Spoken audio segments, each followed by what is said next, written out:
All right, everybody, welcome. Well, one of the biggest questions that I get from students, from people online, is on the topic of free will. Mainly and specifically, how can I have free will if God knows the future, right? If God knows all things, if he has predestined things, if he's determined the outcome, how do I have choice in this? And aren't I just kind of stuck in God's plan? Well, this idea of free will, I think, begins with that question, but I think we kind of realize this, maybe this difficulty of how to understand God's sovereignty, human freedom, but also taking a step back from a worldview approach, how this, I think, actually is good evidence for Christianity, the fact that we do have free will. And I will tell my high school students, and I've said it before on the show, that I think the very fact that we do have free will is evidence for God, for Christianity, and would falsify a naturalistic atheistic view. And so those are the different ideas that I want to talk about today. And joining me today to discuss these with me is my good friend, Tim Stratton. Tim, thanks for joining me. Hey, thanks for having me on your show, Ryan. It's good to see you again. Yeah, Tim, my goodness. So Tim also works with Maven. He's a field guide as well as I am, except for because you don't teach high school, you have the opportunity to do a lot more trips than I do. And so I'm a little bit mad That's about that, but right. Yeah. Yeah, I wish I could work with you more often, but when we do get a chance to work together, we have way too much fun. So, absolutely. Yes, we do. And so Tim Stratton also has his Ph.D. in theology. He's just recently produced this book I have up here, Human Freedom, Divine Knowledge, and Mere Molinism, a philosophical, historical, theological, and philosophical analysis. So that is kind of going to be partially our conversation today, and a lot of what we're going to talk about is included here in this book. And so maybe here really quick to start out, this isn't the main focus, as I had you on before to discuss Molinism. We actually spent about an hour and a half discussing Molinism, and so today focusing more on the human freedom aspect. But can you tell us maybe a little bit about the ideas that went into the work that you did, your dissertation, and your book? yeah, well, a lot of it started even before I went to Biola University to do my master's degree.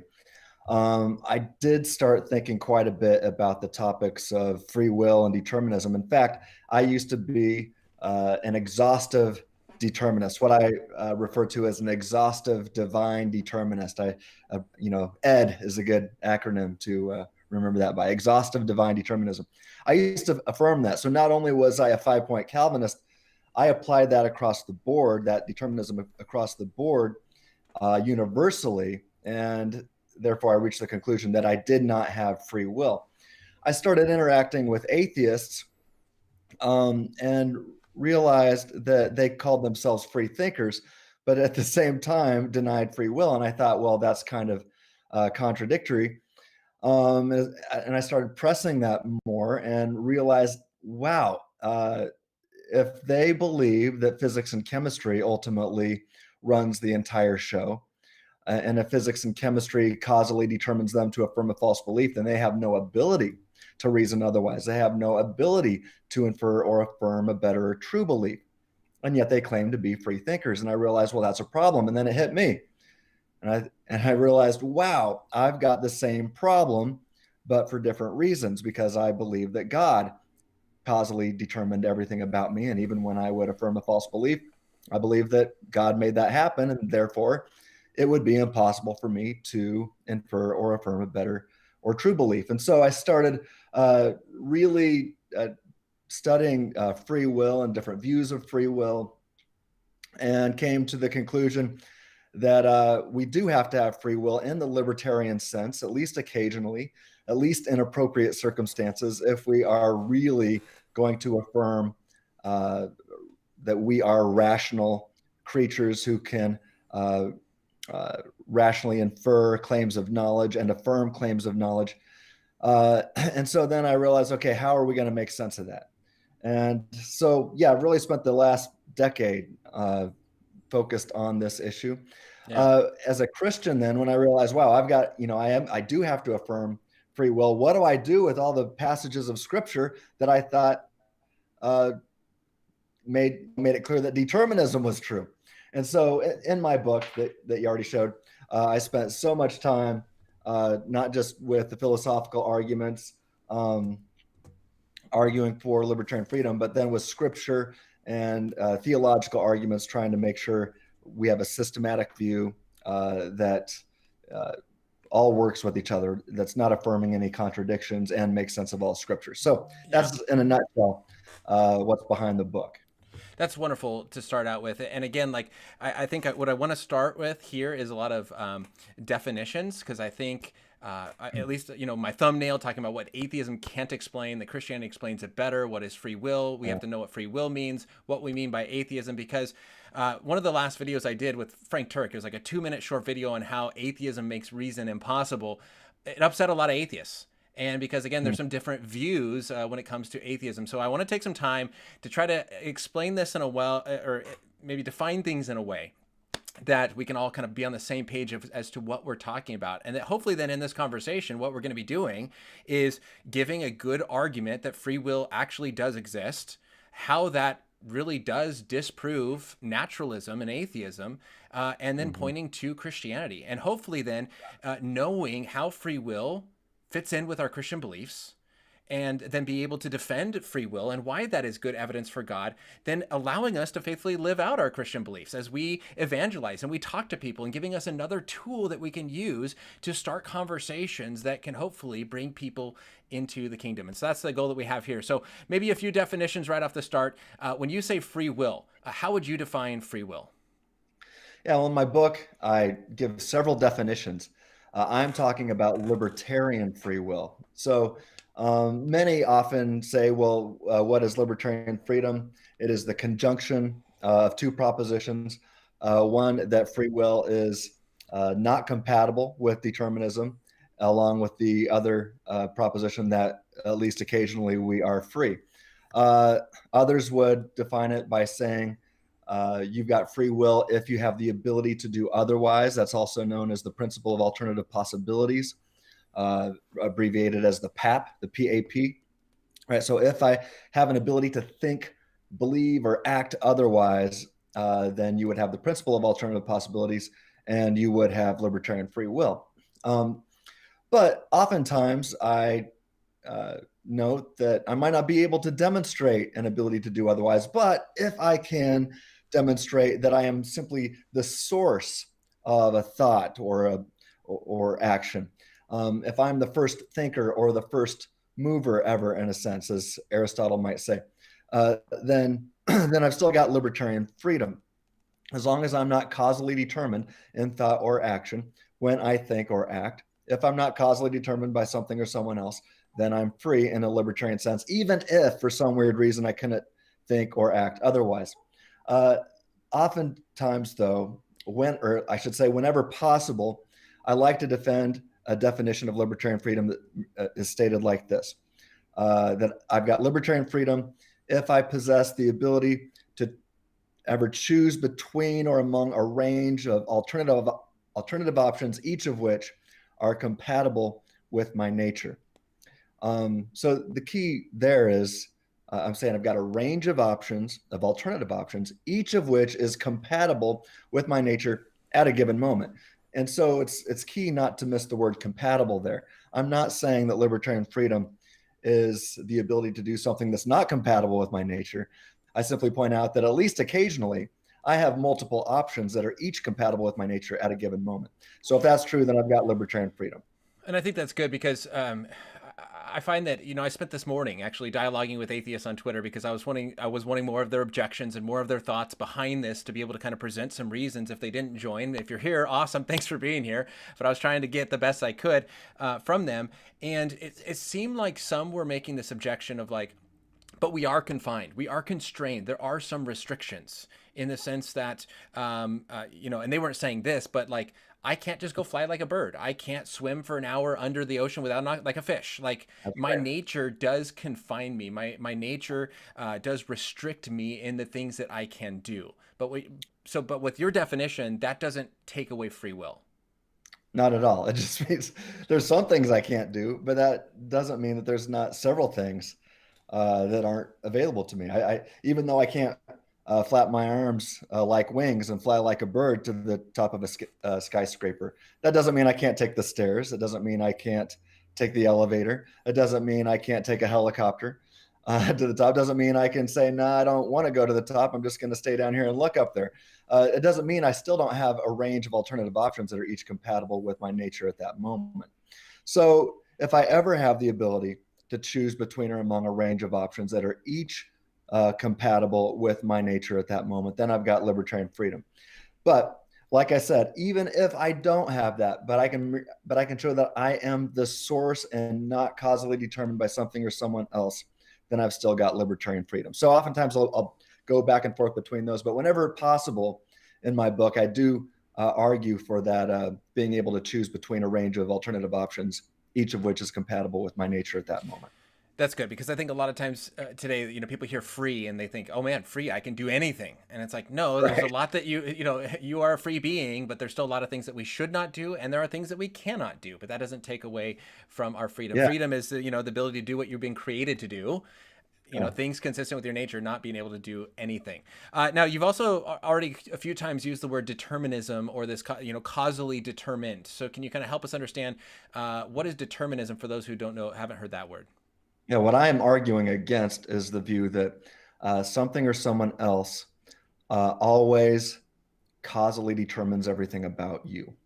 That at least occasionally you are not causally determined by something or someone else. So typically, that's the gist of it when people are talking about determinism, or more specifically causal determinism. And the way I cash that out is something or someone else, other than the thing that you refer to as I, right? When you say Mm-hmm. I think, or I believe, whatever. If there's something other than the thing you call I causally determining everything about you, then you are not free. You're not free to think. You're not free to act. And I would argue then you're not responsible. Okay. So now when it comes to kind of this idea that things that atheism can't explain, I understand that atheists have different beliefs, and they will disagree on things. But when we talk about atheism, I also put in the thumbnail, or materialism or naturalism, those can kind of be defined in different ways. For kind of the purpose of this conversation, how would you like to define atheism or naturalism, materialism? Would you have different definitions for those, or kind of? Yeah. Okay. So atheism is, if one affirms atheism is true, or if one says, I am an atheist, they are saying, um, well, the traditional definition would be that God does not exist. Correct. Now, it really, you've got some agnostics that really love the word atheism for some reason, and just want to say, well, I just don't have a belief in God. But if I would say, if God does not exist, then the worldview of atheism would be true. Um, so, for the sake of our conversation, I will define atheism, or the atheist, as one who believes that God does not exist, or atheism as the view that God does not exist. Now, a naturalist is not, let's see, all naturalists are atheists, but not all atheists are naturalists. So a naturalist is one who believes that nature is all that exists. So what is nature? Well, I like to cash that out by saying nature is what scientists test and discover. So anything that's possible for a scientist to test or discover would be nature. Science is the study of nature. So the naturalist assumes that all that exists is what is potentially or possibly testable or discoverable by science or scientists. Um, so, yeah, that'd be a naturalist. Uh, However, so if naturalism is true, then uh, things that are other than nature do not exist, and God, by definition, is other than nature. Angels and demons would not exist. Abstract objects would not exist. Uh, there's debate between atheists on that. Should they affirm the existence of abstract objects? I believe Daniel Dennett says no. Eric Wielenberg would say yes. And don't press me too much on their views. That's what I think. Yeah, yeah. Each one affirm. I could be wrong, but I think I'm right. Uh, so and obviously then the human soul and the image of God would not exist if God does not exist, or Yeah. anything like God does Yep. not. That's what I think Alvin Plantinga defined. I think I quoted him in my book as well, saying that naturalism is the view that God or anything like God does not exist. So So would you yeah, say then, yeah, so that's very helpful. And so not necessarily every atheist is a naturalist, or as I sometimes say, a materialist, believing that only the material world exists. So we're not saying that every single atheist only believes in the material natural world, but would you say that that is maybe the majority? Would that be a fair statement? The majority of atheists are naturalists? uh, yeah, at least it seems that that's true. As far as my experience goes, if I'm on the college campus, having interaction with scientists and philosophers, I would say the vast majority of the atheists affirm that naturalism is true, and that nature is all that exists. Okay. So that was kind of, as I did one of the first videos, as I mentioned with Frank Turek, and talked about how atheism makes reason impossible. Atheism there defined as naturalism. The objection came in. Let me pull it up here. The objection came in and said, well, hold on. If you mean a philosophical materialism or naturalism, yeah, sure, reason's impossible. Just like there's no way of knowing if we're in a simulation or if there's a God. Of course, though, most don't subscribe to philosophical materialism.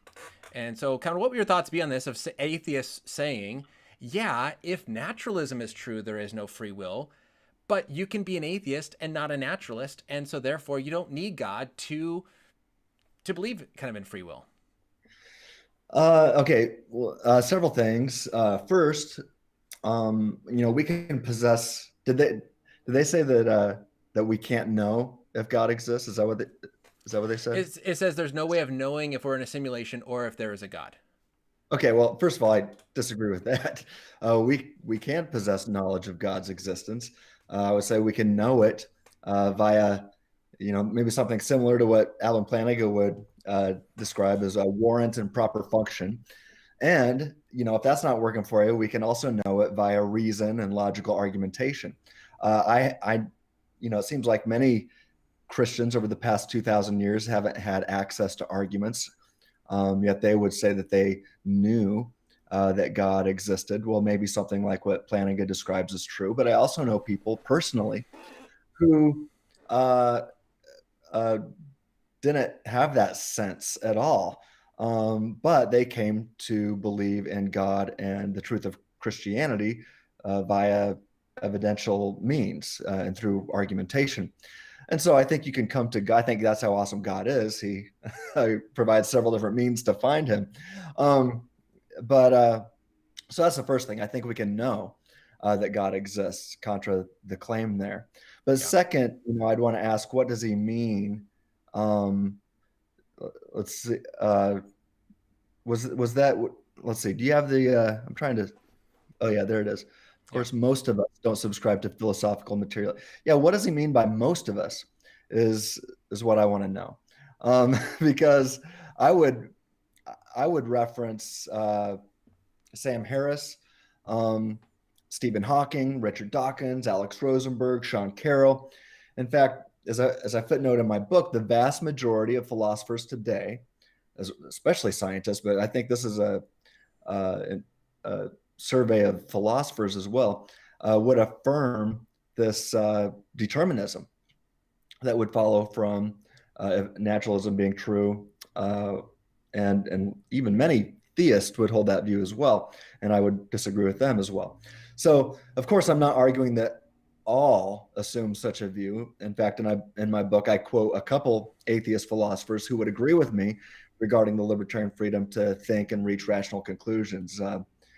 John Searle, for one, he's an atheist, believes we have the freedom to think. And Evan Fales is another atheist who argues in the same way. So they would be in the minority, but I would say most atheists affirm naturalism, and therefore most of them affirm determinism, that there is no free will Yeah. in the So libertarian side.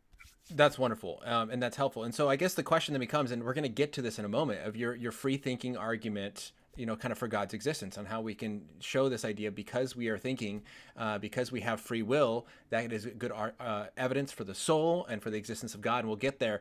But if it's possible, or if these atheists do hold to atheism, that there is no God, and can still show that free will is possible in the libertarian sense, then how can we use free will as evidence for God?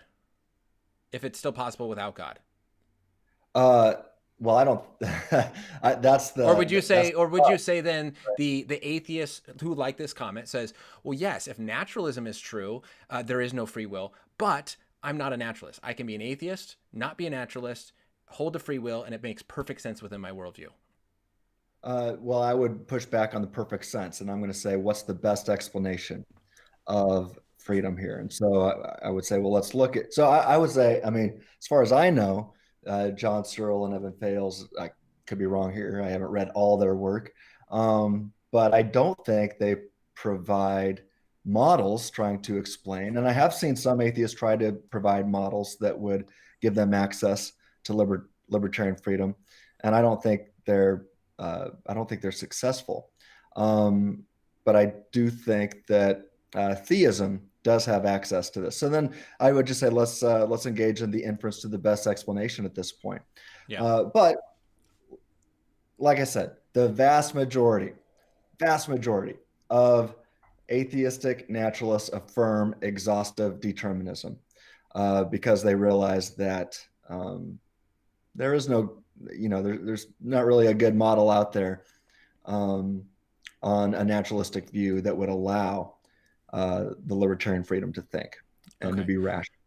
Yeah, I think that's good. And this kind of goes on to the next comment. Again, these are comments that came in on my YouTube channel on the previous video that I want to kind of talk through with you. What we're talking about here is not what does a person believe, but what is possible within their worldview. Right. That's what we're going for. And there's a lot of people that believe different things, but is it consistent? Now, you mentioned here that some of these atheist philosophers don't have or provide necessarily a model or explanation. And we'll get to some explanations that atheists do provide here in just a moment before we get into kind of the Christian view.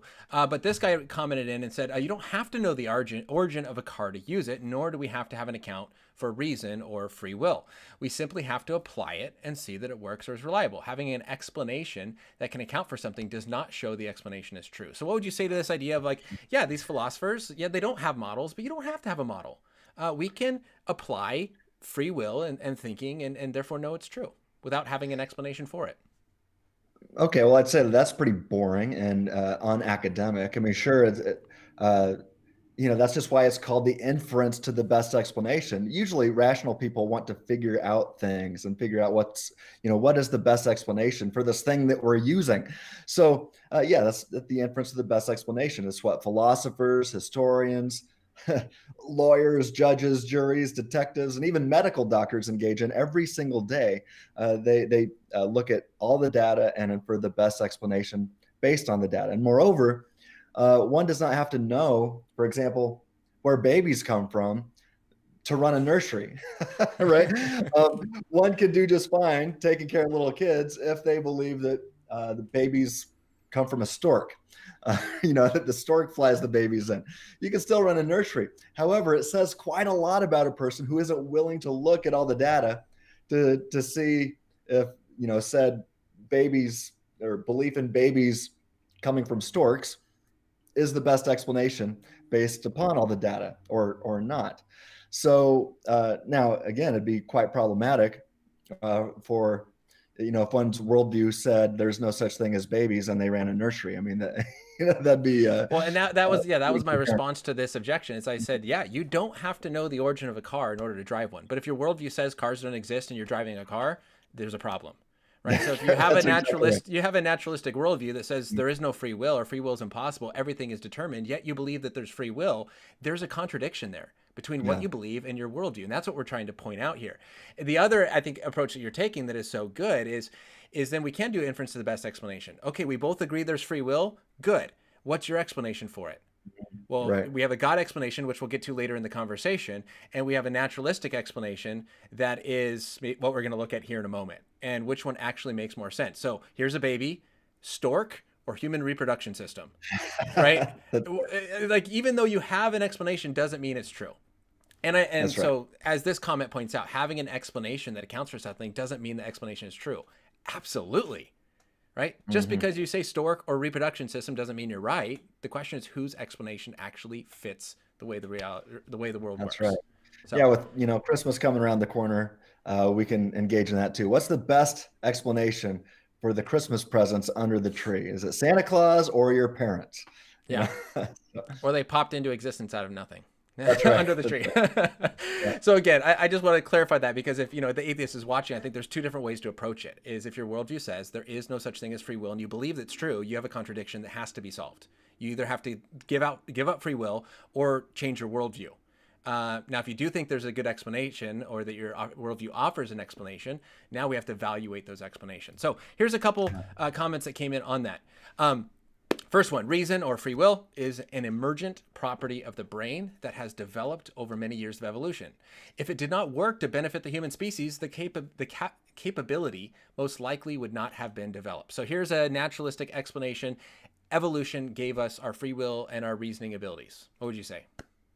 I'd say not so fast. In my book, I reference Alvin Plantinga's evolutionary argument against naturalism. That's abbreviated as the EAAN.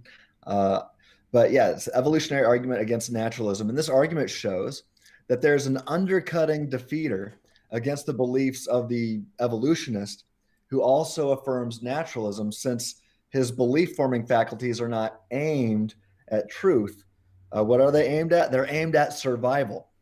Now, of course, that does not entail that he never attains true beliefs. That's not the argument. It's simply showing the problem of having cognitive faculties that are not aimed at truth. They're aimed at survival. So this might work great when it comes to things like tiger avoidance behavior or, crossing the street. You probably don't need free will to cross the street.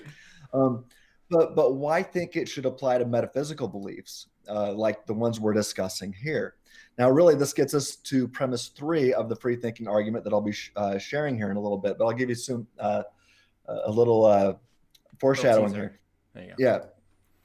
If something outside of human control causally determines you to affirm a false belief, then it would be impossible for you to infer or affirm a better belief, or let alone the truth. So if our thoughts and beliefs are forced upon us and we could not have chosen better thoughts and beliefs, then we're simply left assuming that our determined thoughts and beliefs are good, let alone that our beliefs are true. So therefore, if that's the case, then we can never rationally affirm that our beliefs really are the inference to the best explanation. We can only assume it. And guess what? That assumption is not up to you either. It's something completely out of your control. Now, I like to give a short thought experiment here to make my point. Yeah. So suppose a mad scientist somehow gets control of your brain and everything you think of, right? I don't know what he did. He in your sleep, he implanted some microchips and electrodes in your brain. Now he's got control of what you think about. So now this mad scientist causally determines everything about you, all of your thoughts and beliefs all the time.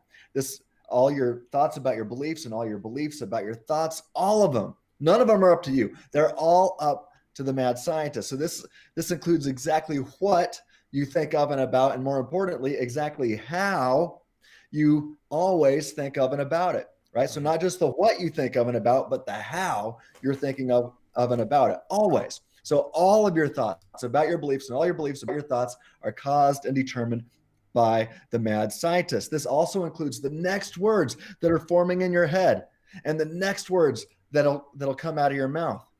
So with that in mind, I have a question.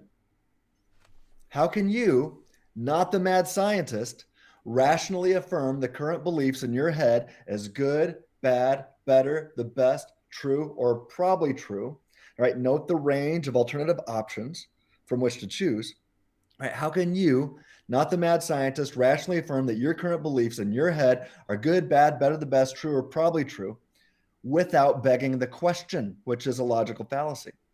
Well, good luck with that. It's impossible. You can't do it. It's metaphysically impossible. Now, if that's the case, replace the mad scientist with physics and chemistry or anything else, and you got the exact same rationality problems, but for different reasons. So really, both Plantinga's evolutionary argument against naturalism and the free-thinking argument against naturalism that I'm going to share here in a little bit are reasons to reject the claim that evolution can solve the problem. In fact, here's an interesting side note. The evolutionary biologist here at the local University of Nebraska, that's where I'm from, is Nebraska. So the head evolutionary biologist, she and I used to debate all the time. As an atheistic evolutionary biologist, we would just argue all the time, and I kept pressing her with this, what would follow on a naturalistic worldview: no freedom to think, no freedom to rationally infer the best explanation, no freedom to rationally affirm knowledge claims. And about after a year of debating several times a week, she finally came to the conclusion that she's got to have free will. And then she realized, but that doesn't make sense on her naturalistic worldview. Well, guess what? Not only did she start affirming libertarian free will, she has now rejected atheism and actually now affirms Christianity. And she would affirm theistic evolution. Now she's still an evolutionary biologist after all. But I mean, she definitely rejects atheistic naturalism. So anyway, well, the point is evolution's not going to get you off this hook. Yeah, and I think that's so good to point out again of like how this can happen in natural conversations, and that's my goal for those who are listening and watching is that these ideas begin to sink in where we find new ways to bring up conversations with people and help point them to the truth of Christianity. And I think a couple things that you said are so important is that evolution is designed to help survival, not truth. There's a lot of things that are false that we can believe that ends up helping us survive better. Now, one way that I have commented before to people, and I'm curious if you would think this is a rational way to go about this, is I said, look, if you are going to claim that evolution has produced all of our beliefs, then you have to agree that evolution produces false beliefs. Why? Here's an argument. Premise 1, evolution produced my belief in God. Premise 2, belief in God is false according to atheism. Therefore, conclusion, evolution produced my false belief in God. Like, you would have to say evolution does produce false beliefs. Now, how do you determine which one is true and which one's false of the beliefs that evolution has produced? Yeah, and I mean, the atheist has to affirm this argument of yours, and I think it could be shown that belief in Christianity actually leads to human flourishing. And so even if it was false, it leads to human flourishing, right? So it would be a false belief, according to the atheist, that helps survival. So yeah, I think you're right in showing that if that's the case, then they have to affirm the evolutionary argument against naturalism, which would then undercut their naturalism. So now, a comment that came in. So, I debated a naturalist over the summer, and one of the comments he said that rocks can do math. And I said, what do you mean rocks can do math? And he says they figure out the fastest way down the mountain when they're rolling down a mountain, and then they choose to go that way. And it kind of was very similar to a comment I got just this morning from an atheist on Twitter who said, your choice, you have the choice, but it's not a free choice. And I said, well, then how are you defining choice? And he said, it's like a coin sorting machine. It's choosing where to put each coin, but it's a machine. And he said that is the same way that we function. And so we are making choices, but they're choices programmed into us. And I think that that's a very helpful illustration because it goes what you're saying is that if the machine were to make a mistake and put a dime in the slot where the quarter is supposed to go, the machine probably would not. The machine doesn't know that. The machine doesn't go, oh, oops, oh no, I made a mistake. Like if it threw that coin there, it's not going to know. It's not consciously thinking where it's going to put these coins. It's just doing what it's been programmed to do. Yeah, a big issue here is intentionality.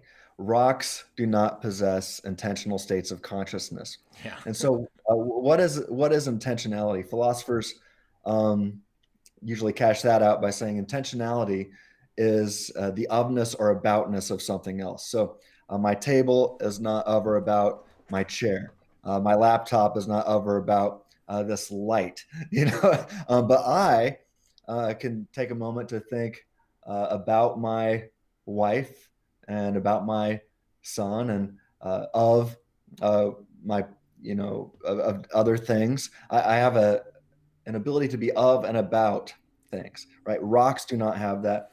Computers, as Alex Rosenberg has noted in his book, The Atheist Guide to Reality. And he's one of the most influential atheists in the world today at Duke University. And he makes it clear in his book that that computers, for example, are not intentional. They do not think of and about things. And then since he assumes that humans are nothing but advanced computers, he says, well, we don't think of and about things either. I'm like, well, I'm thinking of and about your book right now. We're thinking of and about these arguments under dispute. We're Did you not thinking just of think about what you just said? I don't think he did. Here's the thing. Think about the inference to the best explanation, right? Rocks do not have that ability. And if you do not have an ability to think of and about competing hypotheses, then you have no ability to rationally choose the better hypothesis or the best explanation. Yeah. So you have to have, there's two things you have to have for rationality, I argue. One is intentional states of consciousness. The second is the libertarian freedom, not to be causally determined by something or someone else as a rational agent. Because if something or someone outside of your control, or if something outside of human control causally determines Jack to affirm a false belief, then it's impossible for Jack to infer or affirm a better or true belief. And so we see there that you've got to be free, at least in the source sense. But I would argue even in the to choose between a range. Look, if something or someone else causally determines me and locks it in, as it were, to evaluate a proposition as good and only good, right? That's the only thing I can do if causal determinism is true. Then that means I've got these other possible judgments or evaluations that are just, I don't have access to.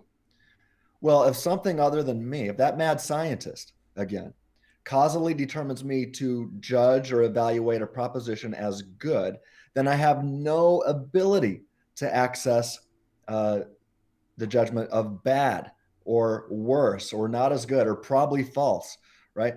Because I'm locked in, as it were, to judge it as good. And so I have, if that's the case, I have no ability to rationally affirm that I should have judged it or evaluated the proposition as good. That was just causally determined by something other than me. So I am nothing but a passive cog at the mercy of the whims of the mad scientist or physics and chemistry, right? If exhaustive determinism is true. That's good. And that's why even atheists like John Searle will say, look, even if I can't figure out and provide a model of how we have free will, we've still got to affirm it. Yeah. You can't dismiss it. Yeah. Yeah. And that's what we're going to get to here in a little bit. There's two kind of more other explanations or at least responses that I've gotten from atheists that I want to look at here. But I think that at least that's one of the most common is this idea that, emergent property of the brain that's been, developed by evolution and trying to look at, okay, how would a naturalist try to explain this? And does that explanation make sense? Because I don't want to be a Christian where I just say, you have no explanation makes sense. It's like, no, you do try to explain it, but it's not best. Like this, there's a lot of holes in this explanation, as well as those who say, no, you're right. There is no free will, right? And so we are going to get to, again, kind of the comeback is like, well, but you Christians don't have free will either. As I mentioned at the beginning, God has determined your future. And so we're going to get to the Christian perspective and working through that here in just a moment. But next one up here that I have is, there we go. It seems very simple. It works. It's consistent. So why not? Yeah. Well, as soon as somebody says we can use reason and that this works, then that person is assuming that he is not causally determined by something else. So if physics and chemistry causally determines this person, like I said, to affirm a false belief, then it's impossible for him or her to affirm a better or true belief. I mean, it's really just that simple. However, if he can infer or affirm better or true beliefs, then he's not causally determined by factors outside of his control. And if that's the case, then this is, by definition, the epitome of libertarian freedom. Yeah, that's good. And so, kind of as we move on, and that was the last one there. I just want to say, like, hey, if you're an atheist and you're watching live, like, please comment in, please kind of present other options if you think there are better explanations. And we don't want to just present. I'm not trying to present straw man, right? We're trying to deal with kind of the big issues here and work through it. And so, moving on to kind of a Christian response, then, starting with maybe before Christianity, how would you defend the fact that we are free rather than it being an illusion? Because I just got the response this morning of, no, you think you're free, but it's an illusion, right? Your brain is tricking you to think that you're making a choice, but that choice was predetermined. So how would you actually argue and explain clearly, like, no, I'm not just thinking I am free. I actually do have freedom in the libertarian sense. Yeah. So I have a family of free thinking arguments that I discuss in my book. So I would encourage people to get that and take a look at it. Yeah, there you go. Several arguments that are related that show that it can't be an illusion, and it deductively proves that we do possess libertarian freedom. And the only way out of this then is to reject one of the premises that leads to that deductive conclusion. So I guess would now be a good time to share the free thinking argument. All right. Yeah. Let me pull that up here. I have it from your website. Oh, that's not it. That's my Twitter. I'm looking through to see other comments. Here we go. This should be it. There it is. There's your free thinking argument. All right. Let me look at that to see if that's the most up-to-date version. So this is taken, if I pull it out here, this is taken from your website, the blog, if I can make that go away, the option. There we go. The blog titled, there we go, The Image of God, the Kalam, and Free Thinking Argument. Okay, so we're going to go through, I would like to go through much of what I wrote in this article today. Now, I got to make it quick. I would say another article, a blog that I wrote is called Thinking About Free Thinking. That one, I discussed the mad scientist in that one. I have a few other articles that get into this, but let me, okay, I'm just going to go through, this will be pretty close, I think, to what you've got there. I just pulled up some other notes of mine. There we go. All right, so this argument, I've got what I call the core of the free thinking argument, which would just simply be here steps 3, 4, and 5. So that says, if I just do that, it says nothing about atheism, naturalism, or any other ism, right? It's just looking at 3, 4, and 5. I could simply say, if libertarian freedom does not exist, then it's impossible to either rationally infer or rationally affirm, or probably a better way to say it, if libertarian freedom does not exist, then it's impossible to rationally infer and rationally affirm knowledge claims. But then I'll say, but it is possible to rationally infer and rationally affirm knowledge claims. Therefore, libertarian freedom exists. That 3-step syllogism is valid and sound. And I've already explained why that first premise is true. If something or someone other than you causally determines you to affirm a false belief, then it's impossible for you to infer or affirm a better or true belief. And then the mad scientist thought experiment drives that home.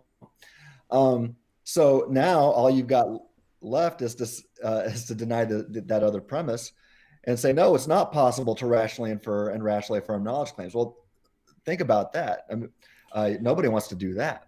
Yeah, so, is that a rational knowledge claim? Just exactly. Self-defeating. It is self-defeating, right? They're making a rational knowledge claim in order to say that you can't make rational knowledge claims. Right. So you can't deny it. Some have said that this is the most powerful metaphysical argument they've ever encountered, because it really becomes impossible to reject either premise. Now, if that's the case, then the deductive conclusion follows, therefore libertarian freedom exists. Now, this has made many atheists mad. It's made many Christians mad. All right, but let's expand this now. And this is what I call now the free thinking argument against naturalism. And so that will start with premise 1. And that simply says, if naturalism is true, the immaterial or, other than nature, the supernatural human soul does not exist. Premise 2, if the soul does not exist, libertarian freedom does not exist. 3, if libertarian freedom does not exist, then it's impossible to rationally infer and rationally affirm knowledge claims.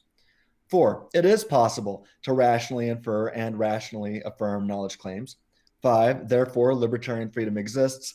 6, therefore, the soul exists.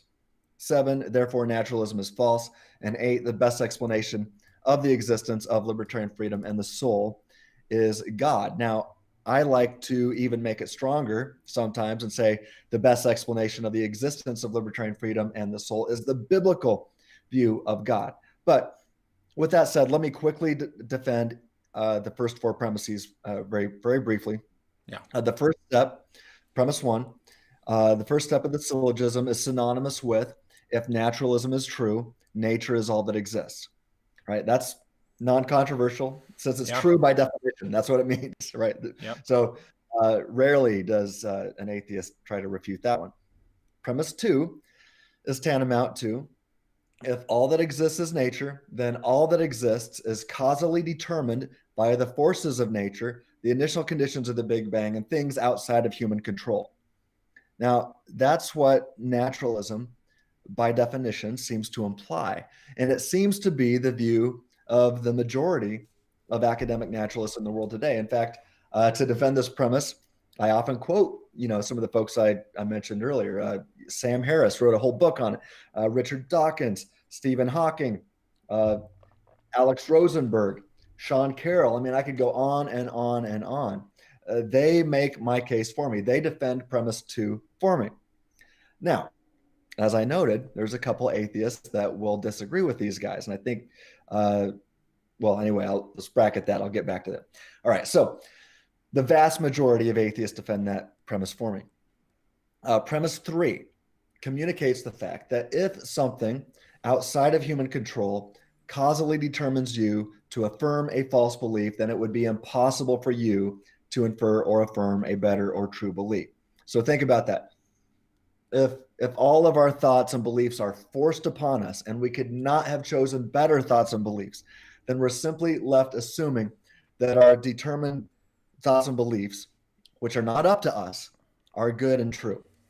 So therefore, if that's the case, then we can never rationally affirm that our beliefs based upon our thinking, right, really is the inference to the best explanation. We can only offer question-begging assumptions as opposed to rational affirmation, right? So a question-begging assumption is a logical fallacy. So we're looking for rational affirmations, not question-begging assumptions. So here's the big problem for the naturalistic determinist, or at least for the naturalist. It logically follows that if naturalism is true, then one cannot possess what I call reason-based knowledge. Now, knowledge is typically and minimally defined as justified true belief. Now, if somebody wants to say, no, you don't need justification for knowledge, fine, I'll just talk about justified beliefs. But most epistemologists, it seems to me, will at least say minimally you need justification, right? You need to have justified true belief, maybe something more. But you got to have at least those 3 things. Now, one can happen to hold a belief that happens to be true, but if there is no justification then for that specific belief, then that belief would not qualify as a reason-based knowledge claim. Right. And if one cannot freely infer the best explanation, then there's no justification that a given belief really is the best explanation. And without justification, then reason-based knowledge seems to go out the window. All one is left with, again, is that logical fallacy of question-begging assumptions. But obviously, humans can rationally infer and affirm claims of knowledge. And again, to argue otherwise is to affirm it. So premise 4 then must be true because its negation does affirm it. The negation proves it, as one would have to offer knowledge to the contrary. And moreover, I mean, think about this. If a person rejects knowledge, I've had one atheist do this atheist blogger from Australia, rejected his ability to rationally infer and affirm knowledge claims. Okay, well, if that's the case, then why should anybody listen to him? Yeah. Why should anybody listen to the person who rejects premise 4? So yeah, rejecting premise 4 is the last thing, and the last thing anybody should ever want to do. Now, if these 4 premises of the syllogism are true, one can rationally and deductively conclude that libertarian freedom is possessed by humanity, at least in some instances, in some appropriate circumstances. We can conclude then, based on this syllogism, that the soul or some immaterial aspect of humanity exists. If you don't like the word soul, fine. I don't care what you call it. Call it a schmoll. I don't care what you call it.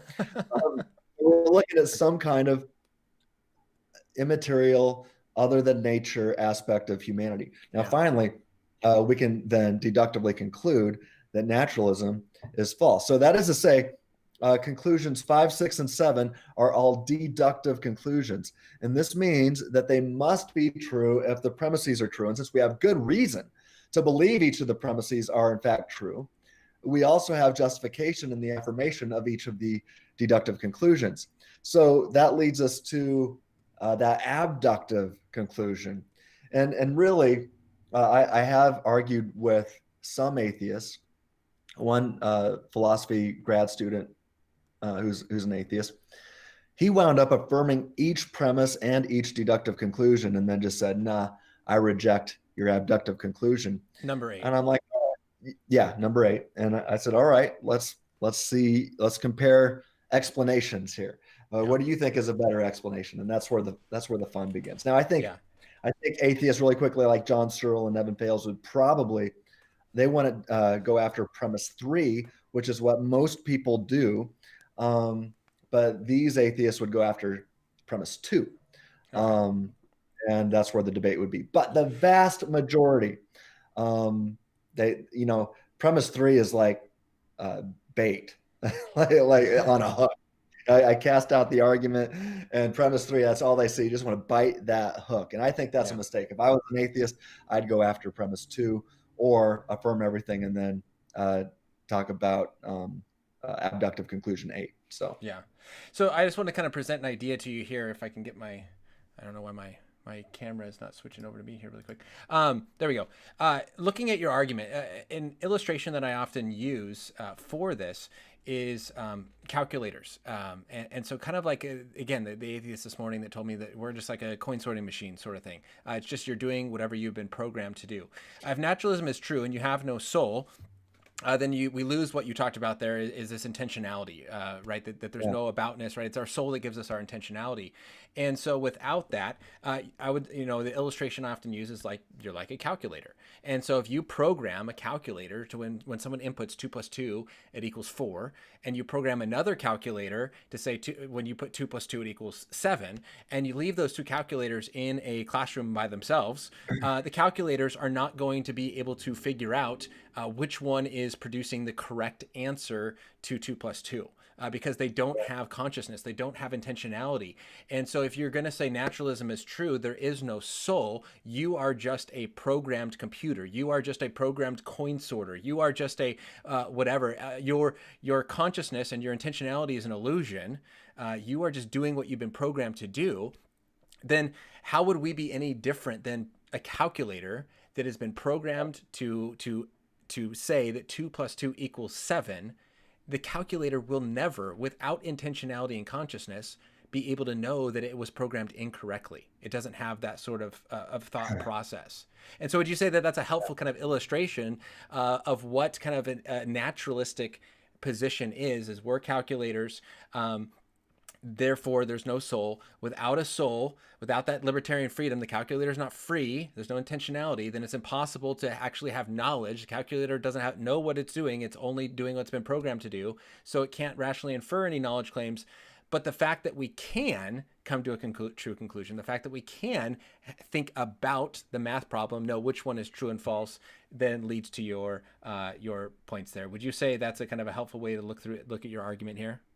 Yeah, exactly. And I would point people to an article on my website, freethinkingministries.com. And I also discuss this on my YouTube channel. People want to go to YouTube and search for Free Thinking Ministries. Please subscribe. and I make have sure you I don't have miss a it. link to your YouTube channel in the description below. So if they go to your info, I forgot to include this article in my other interviews with you. I'll add those later, but at least your website and your Yeah. social media and your YouTube channel is in the description below. Excellent. Thank you. Yeah. Well, on my website, and like I said, I discussed this on the YouTube channel as well. I have an article on the website called "Computers Don't Know Jack," and I just pulled it up here on my phone. Let me read to you a quick little segment here. It says calculation versus inference to the best explanation. There's a difference there. This objector said, do computers or calculators require free will to make accurate calculations? He says, of course not. And I said, well, no, they don't have free will to do that. But calculation is not the same as inference to the best explanation, or what are referred to as the process of rational deliberation. This is clear to anybody who thinks about the nature of calculation. And then we get into intentionality again. Does a calculator think of and about what is shown on the screen? Of course not. To make this point crystal clear, consider the words of the eminent philosopher of mind and atheist, John Searle. He says, quote, computation has no intrinsic intentionality, but only secondary intentionality imparted by the programmers. Computation is not thinking. Computation is a mechanical process and nothing more, end quote. You know, and as I go on and quote another computer philosopher of computer science, and this guy told me a computer is just as rational as a power drill. Right? There's something vastly different between what human beings do and what the most advanced computers could ever do. And again, to quote Alex Rosenberg in his book, The Atheist Guide to Reality, he says, the intentional working of your laptop can't really be about anything at all. So if we are thinking about the free thinking argument, then right away that we see that there's something different about us and computers. Yeah. So, or let alone calculators. And I think that's one reason I think it's Frank Turk that says that the very fact that you can make an argument for God's existence shows that God exists. Like that's one of the best arguments is the fact that you can make an argument. But it's Many interesting. arguments. Yeah, and it's interesting that you bring up the calculator example to say, well, the calculator is programmed, but it needs an intelligent mind to program it, right? There has to be someone Right. that's freely thinking in order to program a calculator to give you accurate results. If you don't have that, it goes back to what we talked about with the evolutionary explanation of saying this calculator was programmed by an evolutionary process that did not program it for truth, but simply what helped it survive better. And therefore, you cannot know as a calculator if 2 plus 2 is actually 4 or 7 or 15 because it didn't. Because you have to affirm, based on the other argument we talked about. Sorry if I'm confusing people right now. That evolution, you would have to admit that evolution has programmed false beliefs, right? So if evolution programmed my mind to say God exists, and if God does not exist, then evolution has programmed a false belief. And so if you're going to admit that, and then say the calculator, which is us, has been programmed by something that can program false beliefs, you have to admit that the calculator can be wrong. Now, side note, this is a problem for Christians as well. So we got to be fair here, and we got to point out the problems on both sides here of the theistic aisle. There's a lot of Christians who say, well, God has programmed us, if you will, with cognitive faculties aimed at truth. But as soon as they say that God exhaustively determines everything, now they're left with saying that every time that a human affirms a false belief, let alone false theological beliefs, now God has causally determined that. So you're not left with a maximally great being. You're left with a god of mischief, like Loki from the Avengers, or a divine false prophet. So you got some major problems there you got to work through. But plus, think about, are you aware of the allegations that are going on right now with the election and the voting machines? I'm not taking a position right now, but some of the allegations that are being made is that the programming of these voting machines was that the programmer was nefarious, if you will. I'm not saying it's true, right? I'm just saying that's what's being said. Don't lose me on my subscribers. No, I'm just kidding. Yeah, No. I'm not affirming this. I'm just saying, let's just think of this as a thought experiment. They're saying that even though these voting machines tallied most of the votes correctly, that it switched enough of them to overturn the election. Not saying it's true, but if that's the case, then you would have something that reaches true beliefs most of the time. That's, if you want to call it true belief, something that's reliable most of the time, but that is not reliable. And so if you apply that to God, that God is the nefarious programmer, now it's not reliable either. So I just published an article on my website about that called Reaching Reliable Beliefs. I just published it this morning. So if anybody would want to read that, this is related. Now, Tim, I have to ask you because I talk to a lot of Christians, as you mentioned, that will say, yeah, I believe in determinism, that God has predetermined all things and whatnot. But when I begin to ask questions and drill down on what they mean, they're not talking about divine, exhaustive causal determinism. That, and I push back a lot of times as well, is like, I think most Calvinists believe that there's free will in the sense of like you can choose to eat vanilla or chocolate ice cream, right? They maybe apply it to salvation only, but not every single belief, every single action that you do.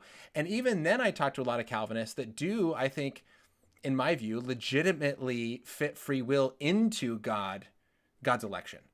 From a Calvinist perspective, and so I guess I'm just kind of I would love for you to comment on this when Christians or even Calvinists talk about God determining all things.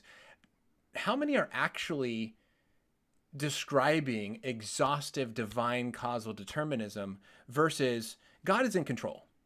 He is ultimately sovereign, Yeah. which is something that we would both also completely and fully affirm. That's what the topic of my book is about. So yeah, I mean, that's why I really press this and use the term exhaustive divine determinism, because that was my view. I didn't have a name for it at the time. But I realized the word determined gets thrown around all the time, and people conflate, well, are you talking about salvation issues or the choice at the ice cream store? And or the ability to infer the best explanation. Did J. Warner Wallace, before he was a Christian, when he was still an atheist, did he possess the ability to rationally infer the best explanation of all the data, right? Or, and if something causally determined him to infer and affirm false beliefs, and he did not have that ability. But if he was free to weigh the evidence, pro and con, and reach conclusions, then he was free, even as a non-Christian, even though he's a Christian now. He was solving crimes before he was a Christian.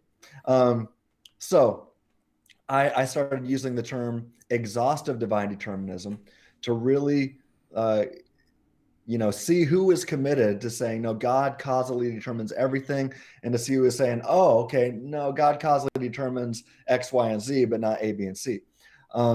And I said, okay, now wherever you land there, now we're going to have different conversations. So I guess, am I answering your question? I kind of got off track there. No, you're good. I guess my question was, is you mentioned, a lot of Christians hold to exhaustive divine determinism. And so my question was like, is that actually a really strong, popular Christian view within the Calvinist view? At least what I often say is I would say the minority of Calvinists, the vast minority, affirm exhaustive divine determinism. I think I would say the majority of Calvinists believe in free will, maybe not when it comes to salvation, that's going to be different, but at least not when they're choosing who they're going to marry and where they're going to go to college and those sort of issues. I would push back on that and say, at least it seems to me that if it's not the majority, it's a whole bunch of academic Calvinists who focus on this issue will affirm exhaustive divine determinism. So, and I quote many of them in my book. But then it seemed, Guillaume Bignon is a fantastic Christian Calvinist philosopher, but he affirms exhaustive divine determinism. He and I have gone back and forth on this, and he's been very clear that he affirms that position. Matthew J. Hart, I quote him in my book. He affirms that in a recent book. And he quotes Paul Helm, who he says is the world's leading Calvinistic philosopher. He's an exhaustive divine determinist. Then you look at guys that like James White and John Piper. I mean, these guys are going to affirm that view as well. And so really, I think it's the minority who are some of the Calvinists that also affirm what I call limited libertarian freedom. And by that, I mean limited to things other than soteriological issues or salvation issues. Greg Kokel, you've had Greg on your show before, right, Ryan? Yes, I have. Yep. Okay. So Greg is an awesome guy. He and I have debated in person about a lot of issues, but one thing I love about him, even though he's a 5-point Calvinist and I'm not, I reject the eye of tulip. But in my book, I show that you can be a 5-point tulip Calvinist and still affirm what I call mere Molinism. And so I have an entire chapter focused on that.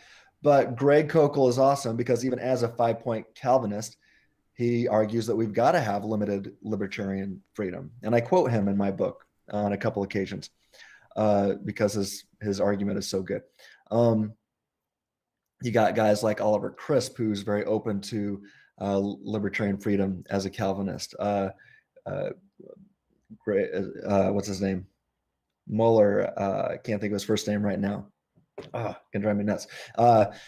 He's written a book on that. Albert Mueller? No, it's Mueller. Muller. Oh, okay. Maybe it's pronounced Mueller, I don't know. I quote him in my book though. And who else? Oh, Alvin Plantinga. I mean, he's the guy behind Reformed epistemology. He considers himself to be a Calvinist, but he is one of the leading advocates of the free will defense. So he rejects exhaustive divine determinism. But I would say that these guys, at least among the academics, are in the minority of Calvinists who affirm, who would say, yeah, we've got to have at least free will in some things. Now, I will say, I have an entire chapter devoted to Luther. I have another chapter devoted to Calvin. Both of these guys, Calvin himself would affirm limited libertarian freedom. And I've got the quotes in my book to demonstrate that. So Martin Luther, John Calvin, Philip Melanchthon, the systematic theologian of the Reformation, all affirmed limited libertarian freedom. You don't start seeing exhaustive divine determinism until John Edwards hits the scene post-Reformation. And so I think he's the real culprit behind Ed, which, is part of his last name, Edwards. But I think he's the guy behind much of the exhaustive divine determinism that we see today. And I think Luther and Calvin and Melanchthon would disagree with him. So I think that's why Calvinism gets conflated with exhaustive divine determinism today, but I don't think it should. Okay. No, I think that's good and helpful. And my goodness, I knew this conversation would go longer than originally planned. We're past an hour and we haven't gotten to the last part yet. But the question that I started with, no, it's not your fault. I keep asking questions.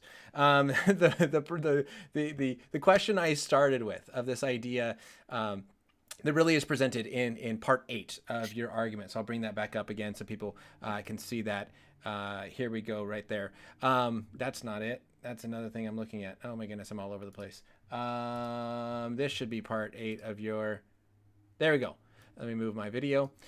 The best explanation for the existence of libertarian freedom is the soul, or the biblical view of God. And so the quick objection that comes to this is saying, Tim, no, that's not a good explanation, because if you're going to believe that you're free, then God is either not sovereign, or if he knows the future, then you cannot be free. And this was, again, a long conversation I had just this morning with a guy, really trying to do everything I could to show him why God, knowing the future, does not take away his free will. Nothing I said really helped, or at least was able to convince him of it. And so how would you respond to that objection that Christianity cannot be the best explanation, because it will either destroy God's sovereignty and his being all-knowing and all-powerful, or it removes our free will? You can't have both. Yeah, I would point him to or this atheist, to an article I wrote, short article called "The Freedom to Trick God" on my website. But just think of it this way: if God knows, right, we're talking about a maximally great being who is powerful enough to do anything logically possible and is intelligent enough to know exactly what would happen based on anything that he could do. So that follows from being both omnipotent and omniscient.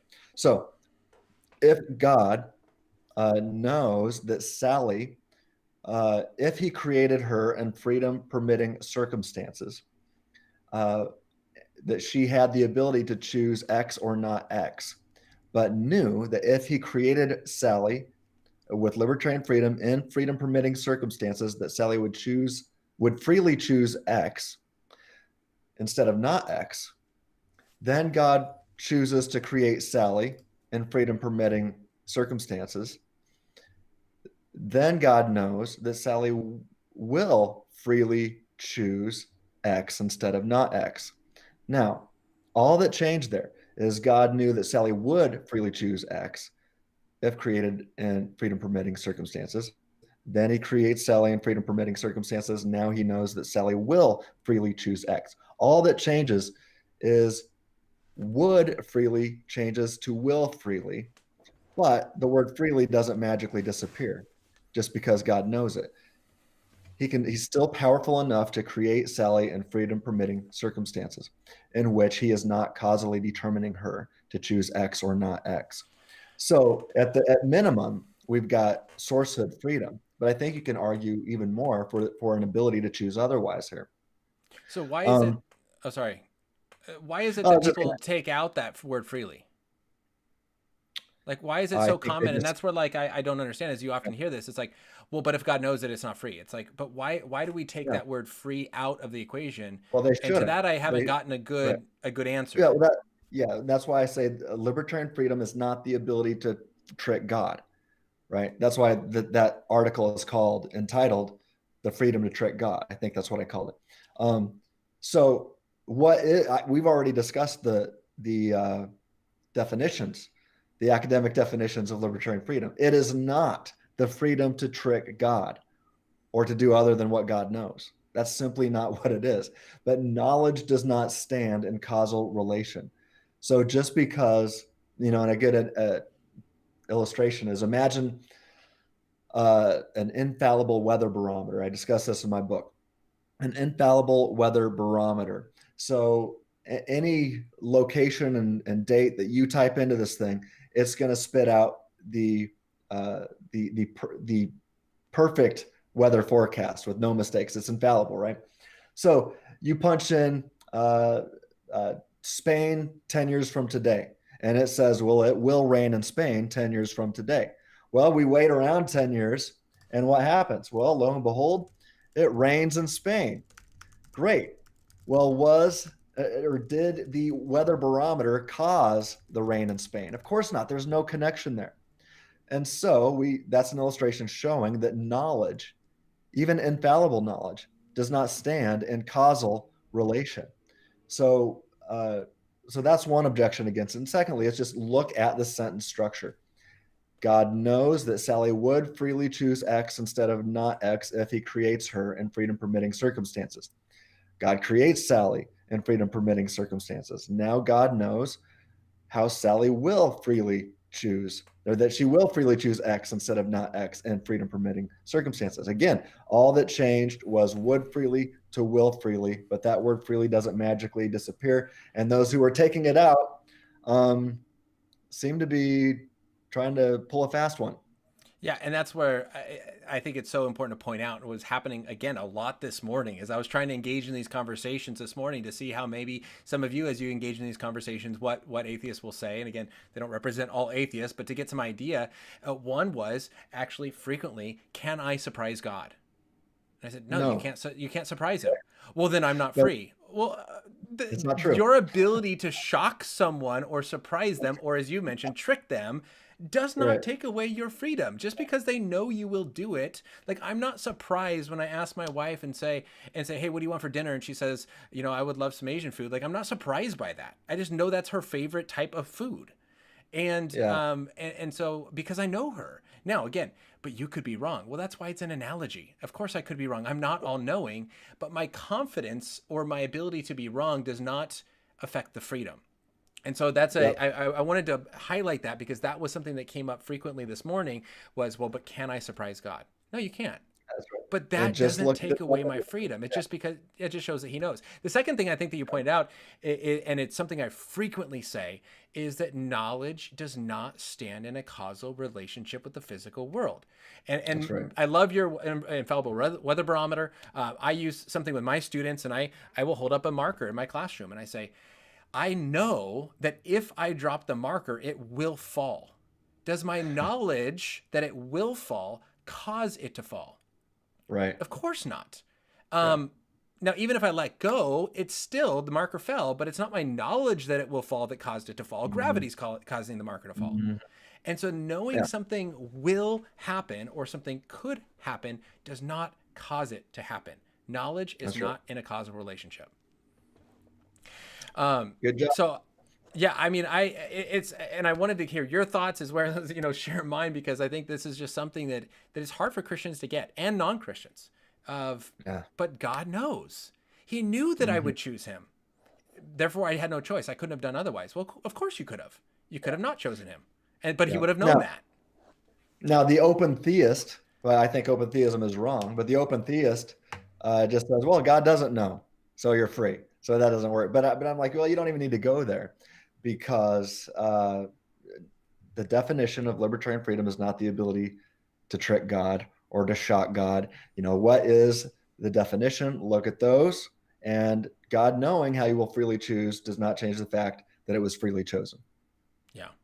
Wonderful. Okay, so our last kind of point that I want to hit at, and then we do have a couple questions that have come in for you on this. And again, kind of that, yeah, I'll get to that in a second. But okay, so we've talked about now the fact that free will does exist. Address the objection that God being all-knowing and all-powerful does not take away that free will. Now, how could you give? I think it's important to kind of now look at Scripture, right? So, kind of not just a philosophical argument, but how does a biblical view of knowing who God is and how He has created us, how does that then provide the best explanation for our free will? So I'll try to fly over this. So conclusion 8, it's abductive. It's the inference to the best explanation, which I have previously just argued you can't do apart from libertarian freedom. But then I do engage in the inference to the best explanation and say, well, what is the best? After surveying all the data here, what explains this libertarian freedom in this other than nature aspect of humanity in the best way? Uh, so I typically stop, however, with the deductive conclusion or deductive conclusions 5, 6, and 7, and just give conclusion 8 and passing that abductive move. But let's break it down a little bit here. What's the best explanation of the immaterial, non-physical, and other than nature supernatural soul? So right off the bat, we can rule out naturalistic evolution. Why is that? Because it seems to be an unlikely candidate to account for the existence of a supernatural thing, Yeah. something other than nature, something immaterial, a soul. You need a better explanation. And in fact, I've talked to evolutionary biologists that would say, nah, if humanity does have an immaterial soul, evolution can't explain it, especially naturalistic evolution. So then we need a better explanation. Well, I think it's God and more specifically the biblical view of God. But before I get to the Bible, let's go to another argument. I bet at least many, if not most of your viewers, Ryan, know about the Kalam cosmological argument. Now, I And could go to if they several. don't, I'll make a quick plug for my own channel. William Lynn Craig was on here to discuss the Kalam cosmological argument and present objection or answer objections against it. So you can go check out that video. Excellent. Excellent. Yeah. Well, I could do this with the Leibnizian cosmological argument. I could do it with the ontological argument. Probably even do it with the moral argument. But the Kalam is easy. So, and in my opinion, it's one of the most intriguing arguments for the existence of God. So, I've written about this argument and defended it against many objections. You had Dr. Craig on to do that. So we don't need to go over that right now. So let's just focus on, well, let me give the argument here briefly.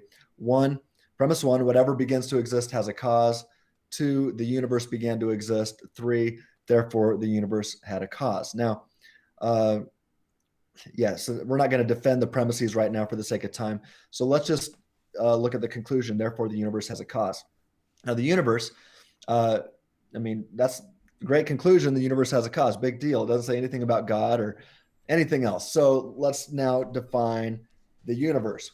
The universe is anything and everything that is in time and space, including time and space, everything that is physical, material, and can be tested scientifically. Now, given this description, the cause of the universe can't be anything that fits within the definition of the universe.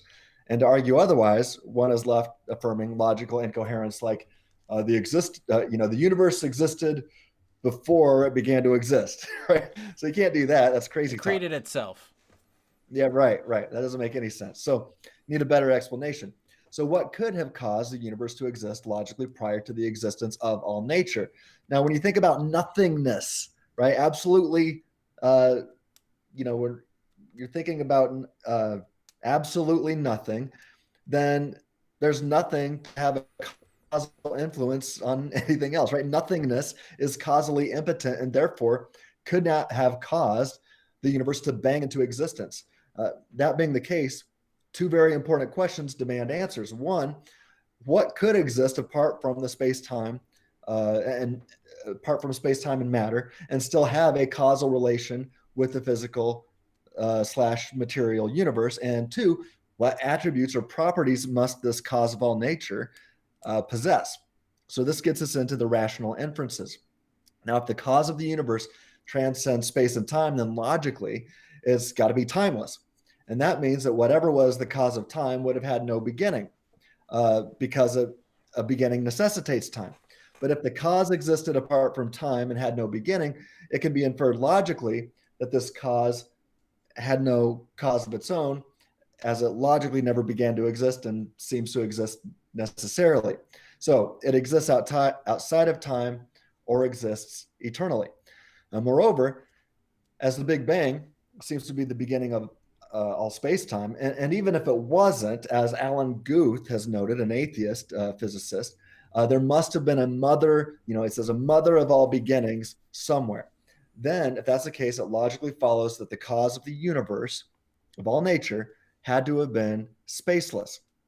And this means that the cause of the universe, or all nature, would have no size or shape. It was utterly immaterial. So, accordingly, the Kalam takes naturalism off the table as a possible model of reality. Now, we've already done that with the free thinking argument, but here we see another argument is doing that. Beyond this ultimate cause being outside of time and being immaterial, another inference is that it must be enormously powerful, because I can't think of anything that would require more power than creating and causing an entire universe to come into existence from nothing.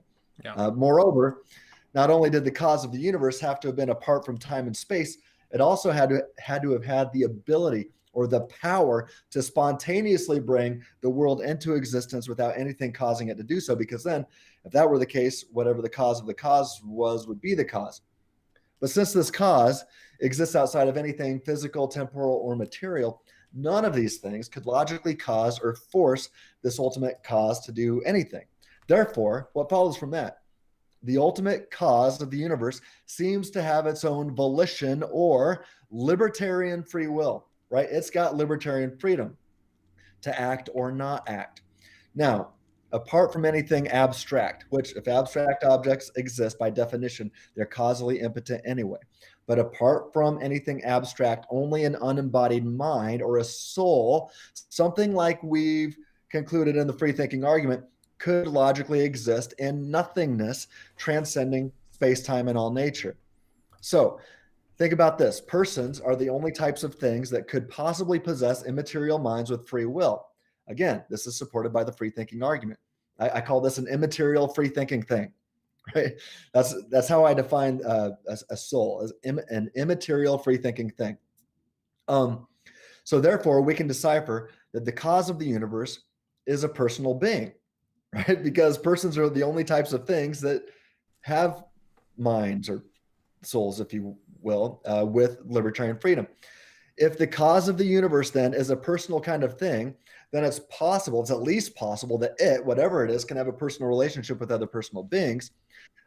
You and I are personal beings, therefore it's at least possible that you and I can have a personal relationship with the cause of the universe. Now, I like to call the cause of the universe God, but one is free to call this cause whatever they'd like. However, as Shakespeare said, that which we call a rose by any other name would smell just as sweet. So here's the deal. Although the soul, which we deductively concluded exists, doesn't make much sense on atheistic naturalism or on naturalistic evolution, it does make sense in a theistic worldview, which the Kalam gives us, right? The Kalam simply appeals to logic and science and does not touch any religious book whatsoever. Be that as it may, the attributes that we've drawn from the conclusion correspond perfectly with the way the Bible describes God's properties. Yeah. So the Kalam provides evidence of, let's call it the ultimate mega mind behind the universe, which also makes perfect sense regarding the immaterial mini minds within the universe that humans seem to have based on the free thinking argument. So that is to say that the human soul fits quite nicely in a theistic worldview. And so I think it's a really good explanation. But I don't like to simply stop at the mere existence of God. Rather, I've suggested something even more, that the biblical view of God is the inference to the best explanation of the existence of the immaterial soul. This is because the biblical view of both God and soul are clear. So just consider both the Old and New Testaments. I'll just give you a passage from both. Genesis 1, 26 and 27 says, let us make man in our image, or I think a better translation says, let us make man in our likeness. It goes on, it says, male and female, God created them in his image or in his likeness. So we've already seen, based on the Kalam, what God is like, an immaterial, free-thinking thing. So if you're going to say, well, let us make man in our likeness, all right, when we look in the mirror, that's not what God is like. God doesn't have a body, right? He made bodies, so he can't have a body. So what is it about us? Well, it's a thing that I think that we deductively concluded in the free-thinking argument, an immaterial, free-thinking thing. That makes sense of let us make man in our image or likeness. And now let's go to the New Testament. 2 Corinthians 5:8, Paul says to be absent from the body is to be present with the Lord. Right? He also makes other statements like, I don't know if I was in my body or out of my body, things like that. But here we see, well, not to mention with other, the Kalam, these passages, not to mention other passages like, God is spirit. We know that God is not composed of anything physical. So it follows that God is not the kind of thing that photons would bounce off of to then penetrate the retina to stimulate our optic nerves, providing an image to our brain. No, that could not be what the author had in mind when he spoke of humanity being created in the image or likeness of God in the first chapter of Genesis. So this image, better described as likeness, I think, God is immaterial and supernatural mind, and so is the human soul. And moreover, I'll touch on that 2 Corinthians, Paul tells us that we can exist apart from the body, but based on the logical law of identity, if a person can exist apart from his body, then he is not identical with his body. Yeah. All right. As J.P. Moreland would say, even if he never does, right? If a person can, if there's something, if it's even possible for a person to exist apart from his body, even if he never does, then there is something different about you and your body. You are not your body then.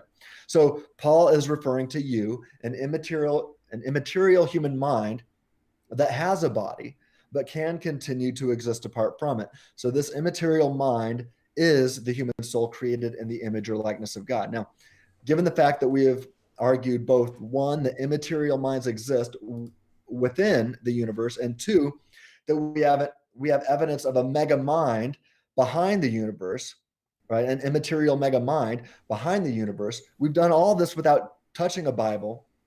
And then we looked at biblical data that says the same thing. I say, look, we can show this stuff without touching a Bible.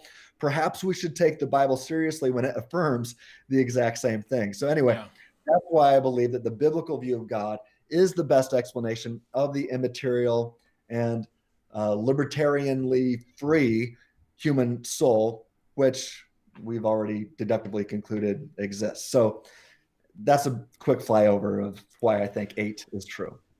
No, that is so wonderful and a great explanation because again, it's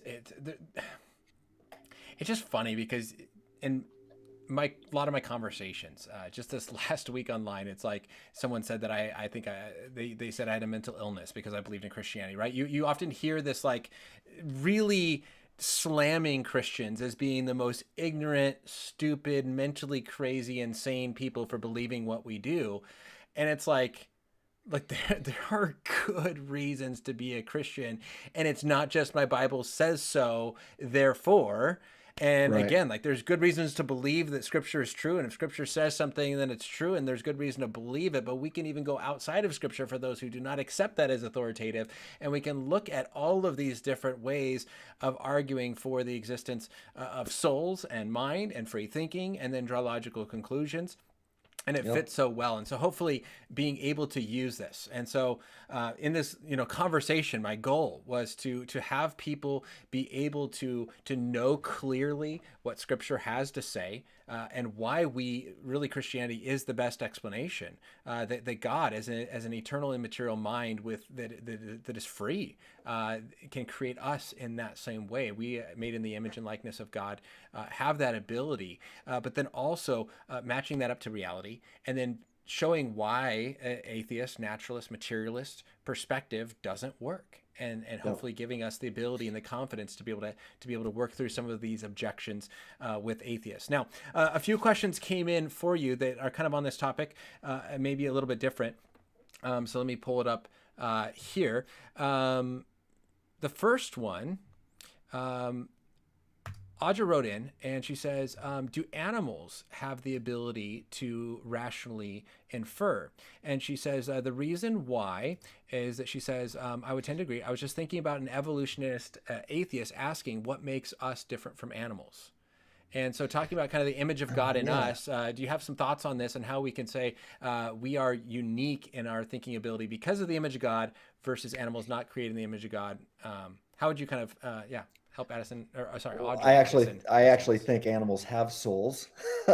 um, J.P. Moreland would say the same, but there's Yeah, and I something had J.P. different. Moreland on, and so I can again put that kind of up in the corner. But Yeah. that question came in from Moreland. But anyway, sorry, cut you off. Oh, did it? Yeah, I think, in my opinion, J.P. Moreland is the best when it comes to issues about the existence of the soul, and the faculties of the soul and what separates animals from humans and things like that. Uh, I do think there is something different about being in the image of God that I have that my dog doesn't have. And I ask my dog all the time if uh, if he's got a soul or if he's got free will, and he's never given me a straight answer. Um, but but I think he does. I don't think he's got free will. I don't think he has the ability to.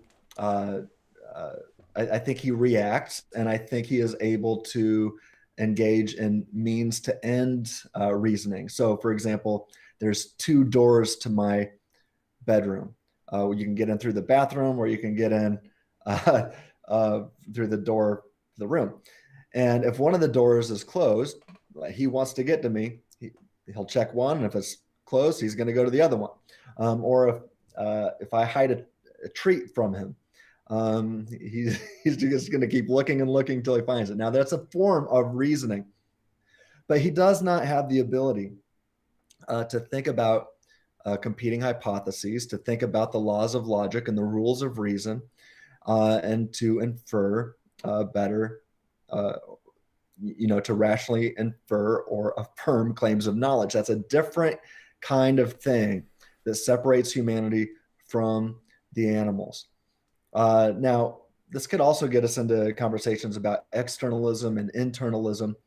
At this point of my studies, I don't rule out either. I mean, I definitely affirm internalism, but I also say, but I think we could have externalism working as well with different kinds of knowledge. But there's some kinds of knowledge that I think you have to have, and many of your viewers probably aren't aware of the difference between. This is a epistemology that I'm getting into right now. But anyway, I think this internalism might be what separates us from the rest of the animal kingdom. That doesn't mean that I can't possess some knowledge like my dog possesses, but it does mean that my dog doesn't have access to some of the reasoning and process of rationality and reason-based knowledge claims that I can do. No animals can do that. So that's what separates us. And I think that's what the image of God allows us to do. Yeah. And I've often heard a point, it's like your dog can think, but it doesn't think about its thoughts. So your dog's not sitting there Exactly. pondering, why am I here? What should I do today? Is this going to bring enjoyment if I go eat my food? No, it like sees food and goes, Right. oh, food, good, Yeah. sort of kind of thought process. Yeah, I'm talking about the ability to critically evaluate our most basic beliefs. Yeah, absolutely. Another question here from Slamarin. Do you think God made the best world, which will bring about the most free-thinking creatures who would choose to follow him? So this kind of gets into our Molinism, right? Yeah, I do think that. Can I prove it? No, you know what? Maybe I could craft a deductive syllogism based on perfect being theology. Uh, but I do believe that that is the case. And I would make a distinction between the best of all. Let's see, what was it? Do you think God made the best world? Yeah. So this gets us into the best possible world versus the best feasible world, and feasibility is a subset of possible worlds. And so different philosophers, even different Molinist philosophers like Kirk McGregor, will say that there's not just a best possible world, but there's a range of alternative options of equally tied for the best possible worlds. And he and I have talked about that. And I said, well, there could potentially be a best of all feasible worlds where the most free creatures in the libertarian sense do not reject God's love and grace for eternity. That there might be a best of all feasible worlds. But yeah, to answer this question, I do think that God created the best world, either one of the best possible worlds or perhaps the best feasible world that would bring about the most free-thinking creatures into a love relationship with him and others for all eternity. That's Wonderful. That's what I would argue for. Yeah. All right, thank you for answering that. Now, I don't see any more questions in the live chat. So if I missed your question, if you're like, wait, I put one, post it again or highlight it for me so I can see it. I have one more question that came in from Instagram for you, and then we'll see if there's any last ones in the live chat before we finish up. But this one, how do you address the problem of practical atheists in the church? So maybe, at least in my understanding, or at least the way that I teach it, is practical atheists being those that would say, I believe in God, I'm a Christian, but live as if God does not exist. So the belief in God maybe hasn't practically changed their life. I don't know if this person holds to a different view of practical atheists. But what would you say about addressing the problem of a practical atheist in the church? So this is somebody that affirms the truth of Christianity but doesn't live like it. So at least like in my textbook, and so I don't know if they've maybe heard me mention this on the show before or not. So I'm assuming it's the same definition as what I would use. But in like my textbook for my students, practical atheist is defined as really as you affirm the existence of God, but your life you don't live as if you live like an atheist in the sense you live as if God's desire, God's will, not live as an atheist that you're a horrible, mean person. That's not what I'm saying. So just to clarify that, I don't think that all atheists are evil. It's you live as if God's desire, God's truth, God's word doesn't affect your decisions. So what God has revealed to us doesn't apply to your politics. It doesn't apply to your work. It doesn't apply to your relationship. And so it's like this kind of almost practically you live as if there's no God, even though you've separated your religion and your practical living. Does that make sense? Yeah, and I really get frustrated with the church, with Christians when they do this, and I've written several articles calling people out on this topic about, look, if you really believe that Christianity is true, then you would look at what Jesus said, taught, and exemplified, and try to live accordingly. If you really believe that Christianity is true, then you would look at how Jesus said to, the greatest commands are to love God first and everybody love everybody. You could break it down that way. And so I say, look, if you're going to live this way, you are not I mean, look at how, is this loving your neighbor? Right. Yeah. Is whatever the topic of, looking at abortion, the topic of abortion. I'm like, oh, look, you say you're a Christian and you're pro-choice. Are you loving your baby neighbor? Is that consistent? Um, it, that's just one example off the top of my head. Yeah. I push people for consistency, logical consistency, and I'm not doing anything that wasn't done to me. When I was probably 20 years old, I had a guy um, stop me. I was working my way through college, and so I was working at this factory part time, and I was in the corner of this factory with this guy, and he on the side he owned a Christian music store, and so he was always playing Christian music. It was driving me nuts because even though I said I was a Christian, man, I wanted to go. I was listening to my Nirvana and Guns N' Roses and Metallica and some other rap and things like that, and I could live however I wanted, and not have to be convicted by hearing these the messages from Kurt Cobain. But when he was playing DC Talk and Audio Adrenaline and the Newsboys and Petra and Stryper and all these Christian bands of the 80s and early 90s, and the words started to convict me. And then he said, Tim, you always say you're a Christian, but nobody would ever know it by how you're living and how you're talking and how what you're doing on the weekends. He goes, are you really a Christian? And if you are, then you should live like it. And man, that shook me. And I realized I needed to start living consistently if I really believed it was true. And so then, several years later, I started looking into, I did believe it was true back then, and I did start making changes. That guy took me to a DC Talk concert, and I saw him play Jesus Freak, and that changed my life. I grew up on that song. I did. I know, right? So, but then several years later, starting in 2008, I realized, man, is there a reason to think Christianity is true? And I realized, wow, there's really good reason. Yeah. So many reasons to think that Christianity is true. But yeah, so I just encourage people. I challenge people in the same way I was challenged. If you think Christianity is true, then you should live like it. Yeah. Well, I appreciate you sharing that. And that really is kind of the goal of my channel is not just knowing what you believe, but then faithfully living out the Christian worldview and knowing that the Christian beliefs apply to every aspect of life. And so we talk about, abortion and sexuality and just last week, immigration. What does the Bible have to say on immigration? Like the Christian worldview speaks into every aspect of life. And so to live as if it doesn't, I think, shows that you don't understand the Christian worldview. You don't understand what Scripture has to teach. And we have to go back and go, hold on, what does the Bible teach? Because we see that it's relevant. So last question here for you that came in. Back to the free will conversation. Audra wrote in another one. Thank you, Audra. Will we have free will in heaven? Yep. So I'm curious, because I know there's two different ways in which people make this work. I'm curious which of the two ways. There's probably more, but there's two ways that I often present. How do we have free will in heaven? I'm open to two possibilities, but I do think there's one that is the inference to the best explanation. And I spend a lot of time in the final chapter of this book talking about one more plug.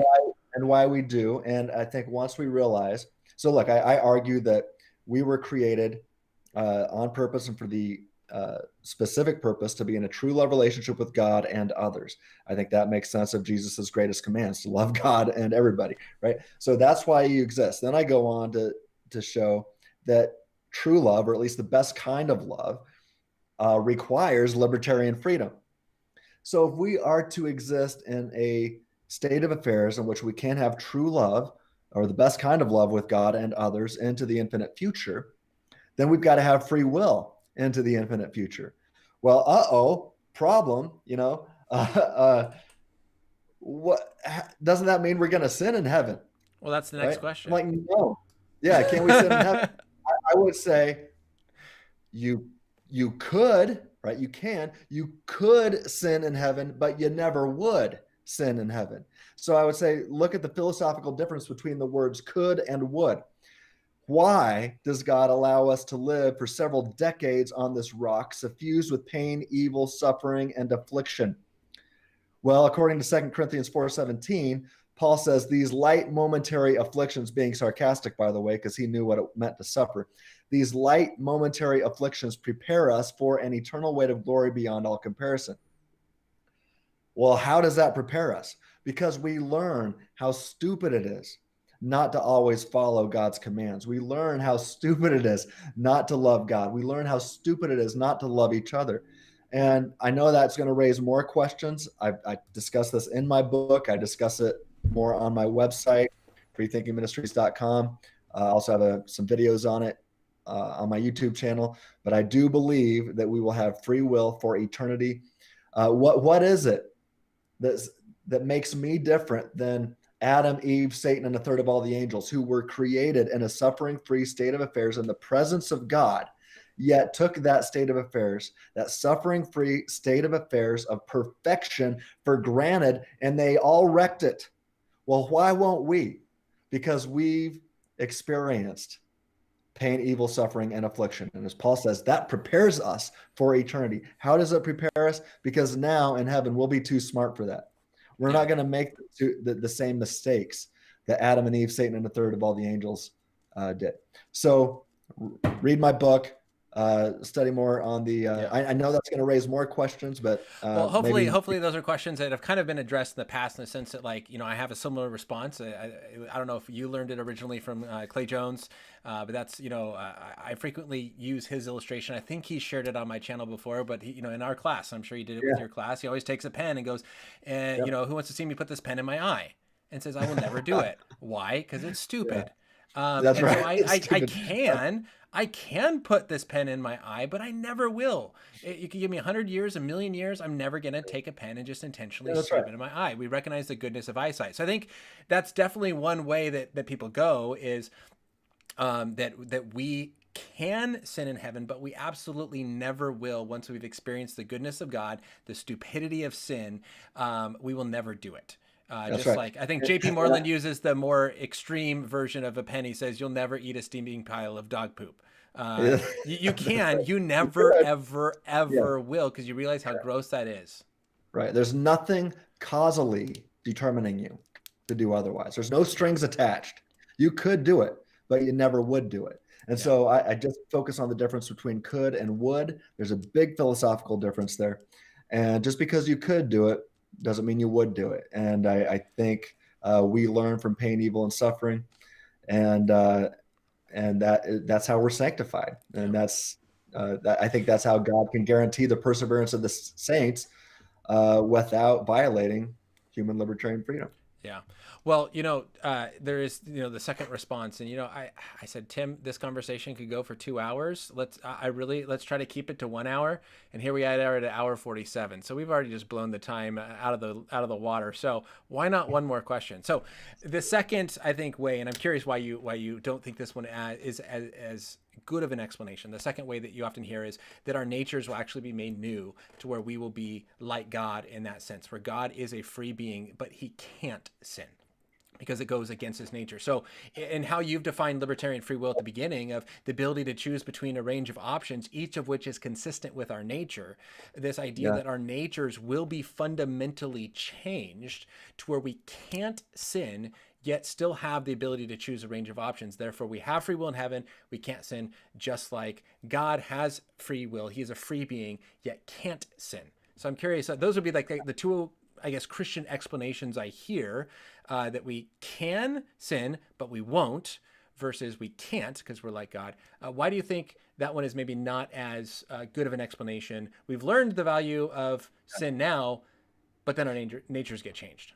Well, our nature is changed with knowledge, right? The knowledge that we gain here is it changes us, right? So there is a sense in which my nature has changed, except it doesn't violate libertarian freedom, and so you don't have to say then that you can't do it. Or that you could not do it. You just never would do it.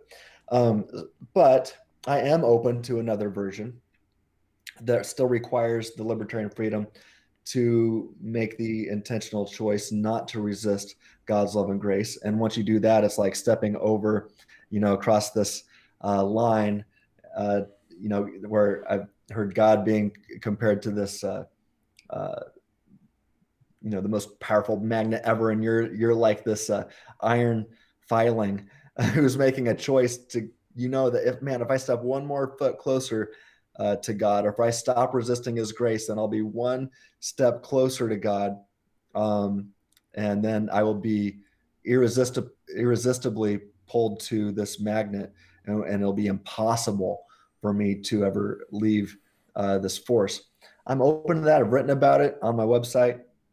I just think at the end of the day, it's not as good. And especially when you look at Satan. Satan did not have a sin nature. He was in the presence of God, yet he still rebelled. And I think he didn't have the blessing of suffering. So I just, it seems to me that we won't have, I mean, I keep going back to, Satan or Adam and Eve were tempted in the garden, but Satan didn't have a tempter. And unless one's going to say that God causally determined him to rebel, if somebody says that, then Satan did exactly what he was supposed to do. And God's the author of evil. And that's going to bring up a whole slew of issues, more problems. So I'm just like, what is it that separates us? And I think my explanation is the best explanation. It might not be perfect. There might be some holes in it. I'd like to hear them, but I think it's the best. Yeah.